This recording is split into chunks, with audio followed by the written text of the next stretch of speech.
time for the useless news. Useless news. Right here on the Big Dumb Fun Show. Venkman reporting. You're damn right I am. Good evening, everyone. This is the useless news. I didn't even do the good evening because that's just annoying. Annoying. When you get on there and like, I'm sick of it. I'm tired of it. That's annoying. Annoying? Annoying is what I meant to say. Well, I don't know what the hell I said. That's George annoying. Tina and my Facebook wanting to know what happened to the Santa beard. It got itchy. I took it off. Steve Williams liked to touch it, though. Oh, my God, Gnurk, I just thought of what we did with that beard on the last picture. Oh, God! What? I'll tell you later. But it was... Oh, my God, I need a Wash your Clorox wipe or something. Oh, now I feel really bad. You need a wet nap. Hey, that's any nap you take, sir. Ooh.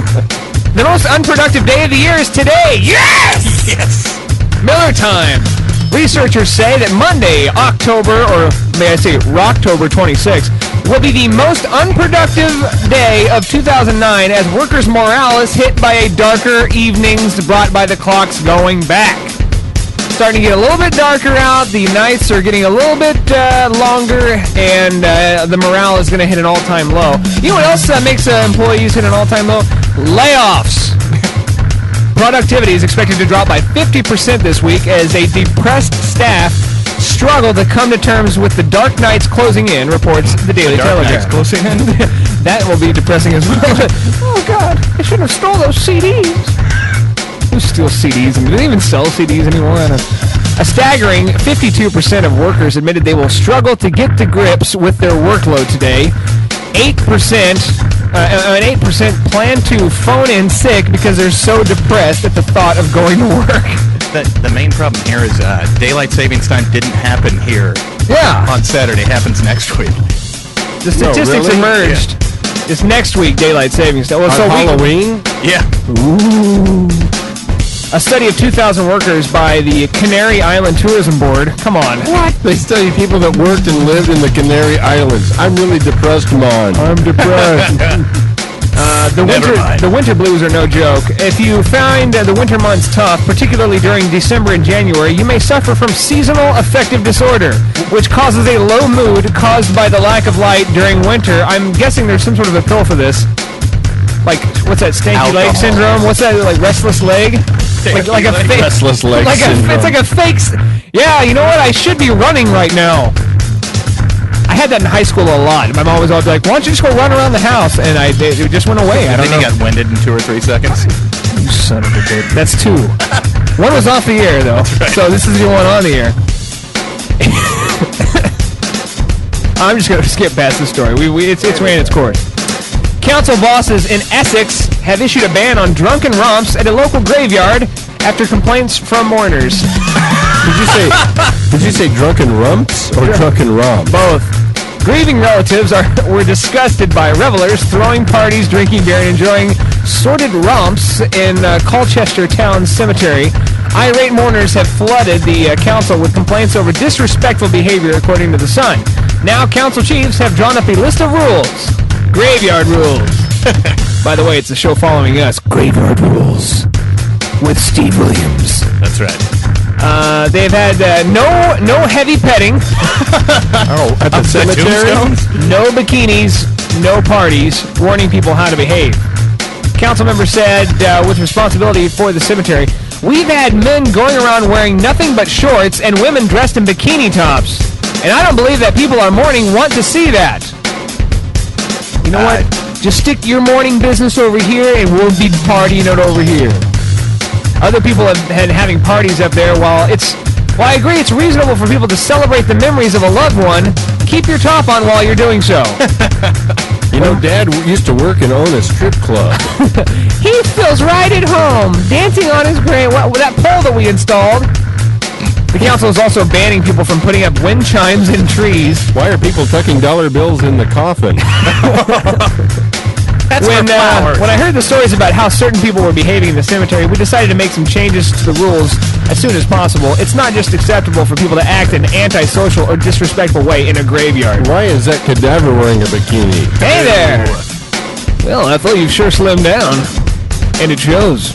Those implants are still looking pretty nice. Is that rigor mortis, or are you just glad to see me? Both. That's Skinner's old pickup line. It doesn't have to do anything with... I wasn't doing a joke for the show. That's just what he does. He was talking to your girlfriend. Are your parents retarded? Because you sure are special. A U.S. newspaper is inviting applicants for a highly specialized job in editorial as a marijuana reviewer. A local newspaper in Denver, Colorado, has placed an advertisement for a medicinal marijuana reviewer. Yeah, that magazine would be the Mile High Times. I'm guessing this is like a sting operation, like when the cops say you've won a free boat. Now, tell me exactly, Mr. Williams, what do you think makes you qualified to be a reviewer of marijuana for our magazine? I think it'd be great if they wrote the article. It'd be great if they wrote the article on hemp. It had been running reviews by a staff writer under the pseudonym May Coleman, named after a character in the 1936 movie Reefer Madness. The writer wanted to return to a day job, according to the paper, so the position was opened up to the public. He also had the munchies, had to leave, couldn't find his way back.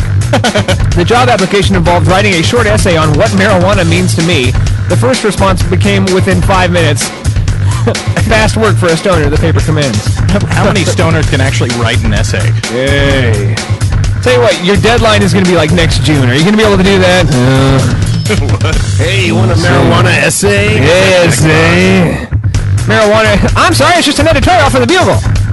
Marijuana users, I don't know. Give us a toke for the troops. They're required to hold a state-issued medicinal marijuana registry identification card, asserting that they require the drug to alleviate medical problems. So not only do they have to be... Like constipation. They have to have a comp class underneath their belt. They also have to have medicinal marijuana purposes. So it's like a 60-year-old guy with glaucoma? Hello! Iowa City, Iowa. Iowa police are investigating an early morning assault in which a man accused another man of being a zombie and then punched him twice. In the head? Who knows? First, it's gotta be. Police said the assault occurred at 1:17 in the morning. That's when zombies thrive, by the way. Right. Sunday at an Iowa City restaurant south of the University of Iowa campus. A man was ordering food when he was approached by another man who called him a zombie and then hit him in the eye. See, the problem is the guy ordered brains. that was what tipped him off. And it's Iowa, so they actually have that on the menu. Right. Sir, would you like a soup and salad? Tell you what, I really like brains! When the victim tried to call police on his cell phone, the man punched him again, breaking his nose. The man ran out the back door at a very slow pace. Has that guy never seen a zombie film? Yeah, wouldn't he Zombies actually don't use cell phones. Yeah. He would more like lurch out the back door. The victim was taken by ambulance to a hospital. Where he ate the doctors. Brains! That's 2 weeks in a row or so we've did the old zombie thing. It is Rocktober. It is Rocktober, which zombies love, I guess. I don't know what that... Well, that has to do with anything, really. My name is Venkman. That's the Useless News on the Big Dumb Fun Show. You can submit your own crap to the show by submitting it to uselessnews@bigdumbfunshow.com. Coming up next, Almost Kiss Plus